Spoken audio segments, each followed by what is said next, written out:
All right, so I was thinking we could start this off a little bit different than usual. So I've got a list of topics that were suggested for for us to talk about. Why don't I read this list of topics, and each one of you, one by one, could say which one of these you think is going to be the most important to voters, or you could add one that wasn't on the list, all right?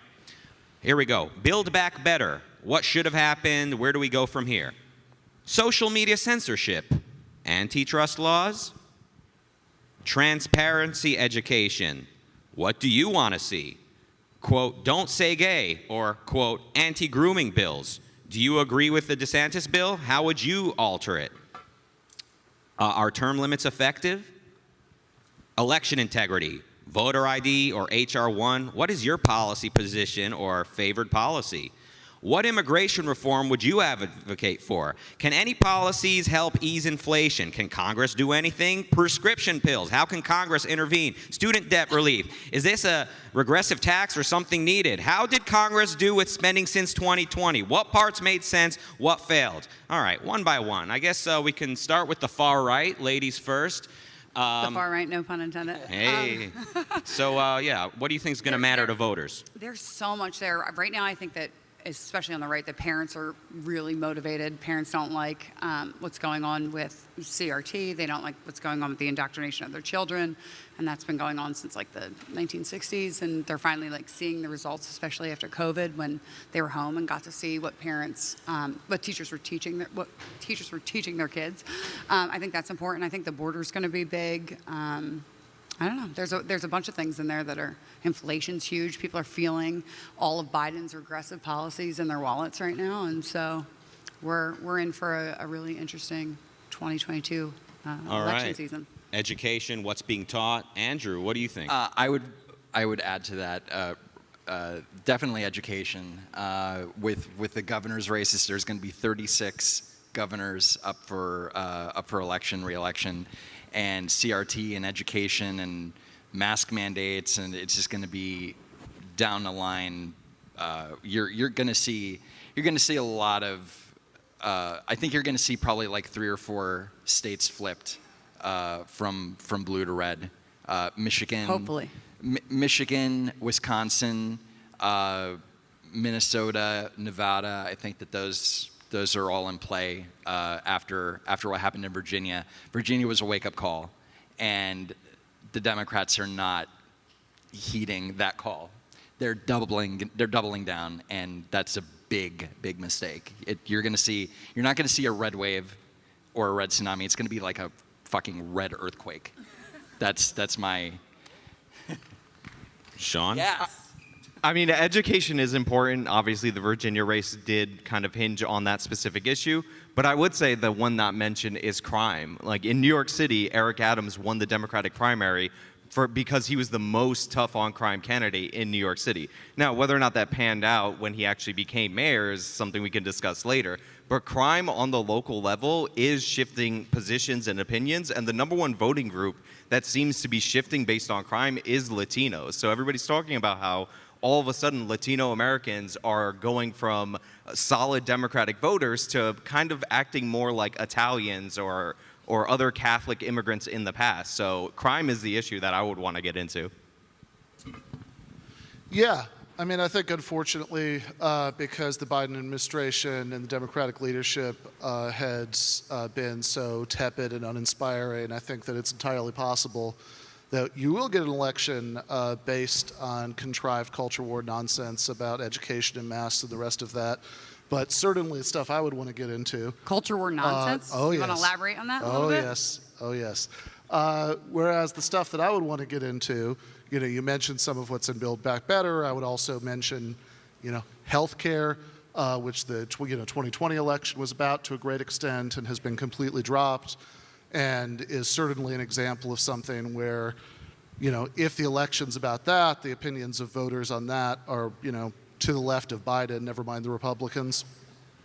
So sounds like the culture war stuff, the social issues, and like what kids are being taught, CRT and more, is on the minds of a lot of voters.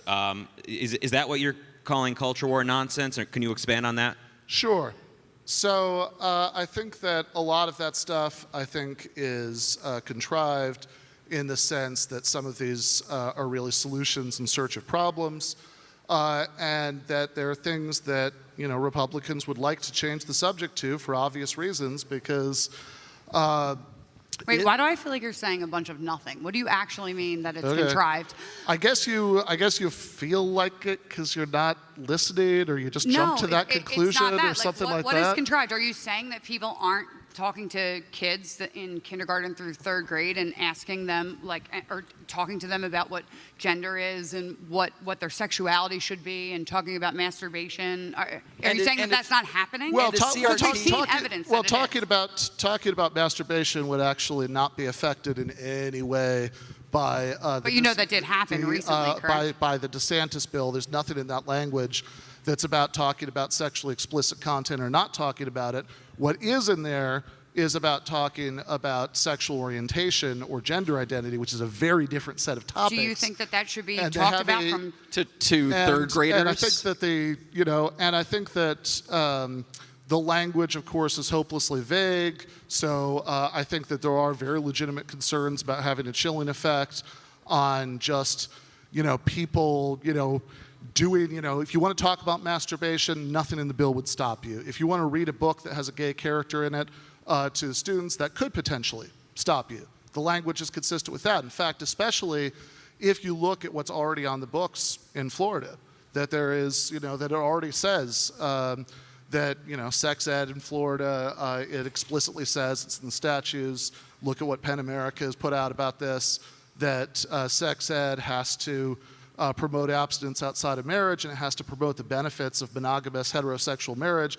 That's already in state law. So I think the idea that, I think that in many ways, again, I think it's a solution in terms of a problem. I think it's an attempt to whip up a moral panic so that people will think about that instead of thinking about out-of-control levels of economic inequality, instead of thinking about a healthcare system that most people hate for very good reasons, instead of thinking about labor unions that most Americans are supportive of and the Republicans are absolutely not, et cetera, et cetera. That's what I mean when I say contrived. So, but if these things are all nonsense, then why is the left fighting so hard against it? Why are they pushing back? Why can't you just go, yeah, it's no big deal. Why would we teach third graders sex ed and gender identity? Kindergarten. Right? The law is kindergarten. Don't say gay. Law has nothing if it's a to bunch do of with nonsense, sex ed. why are they pushing back so hard? Yeah, law has nothing to do with sex ed, so that's just a basic correction.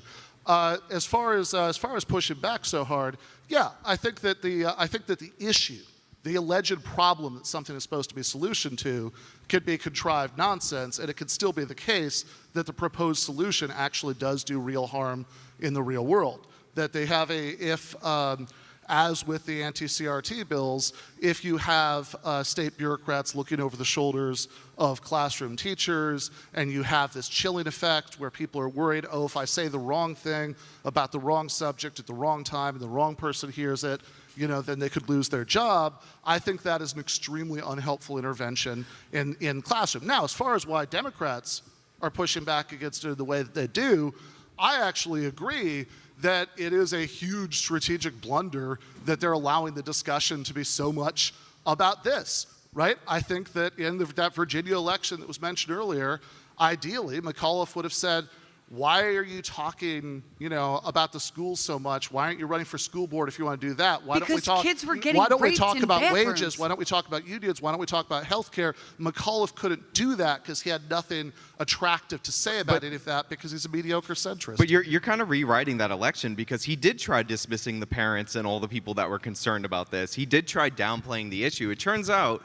that Not parents really. are concerned about what's going on in their kids. And It's not really he what went he even did. further, and he started attacking the parents as potential racists. It's a horrible strategy. That would be the opposite of downplaying. That would would actually be leaning into focusing on the issue and just trying to appeal hard to the other side of the issue. That's a very different thing from downplaying it and saying, let's not talk about that. Well, it's a strategy. Let's talk about economic equality. It's a strategy, which of course though. McAuliffe couldn't do. You downplay. It's a strategy. It's not a downplaying strategy. No. You downplay, and then if that doesn't work, you start attacking. So he was going through the motions. intentions. Okay, I will agree, it's not a very, it's not a very Wait, I solid just have a question. campaign If strategy. there was down plan, it didn't last for very long. Are you saying that parents, that children that go to their guidance counselors in school and they're telling them that they're having problems and their guidance counselor's talking to them about how they're transgender and all that stuff, and the counselors are hiding it from the kids, so much so that the kids are now this one girl did 2 suicide attempts in school, and they didn't even tell the parents till the second one. You think that's okay to be happening in schools? Do you think it's okay to be reading books like they have in Fairfax, where it's talking about older men with kids that are under, 6th grade about fellatio? You think that that's okay to be in our school system? Because that is the real problem, that it's ubiquitous and people are denying that it's happening, but we have multiple examples of it happening over and over again. And for you to say that we're downplaying the issue or it's not an issue is like an affront to parents. Like this is not what we're supposed to be teaching in school. If anything, it's what Mark said.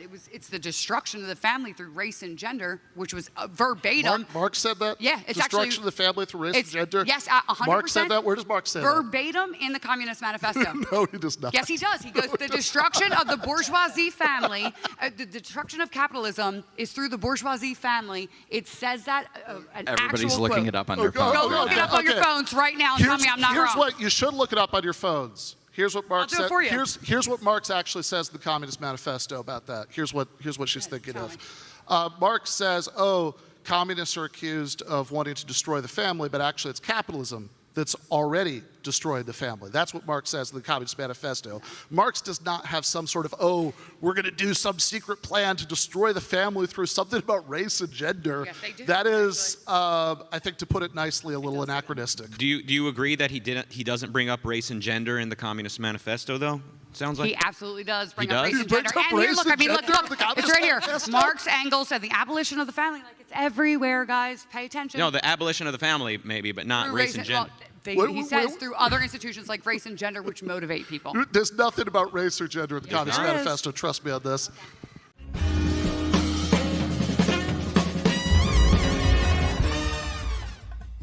You have been watching free public content from Give Them an Argument.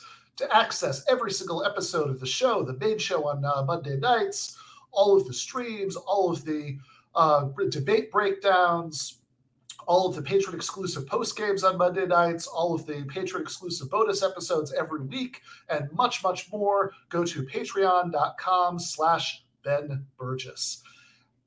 I cannot resist ending this with, don't be foolish.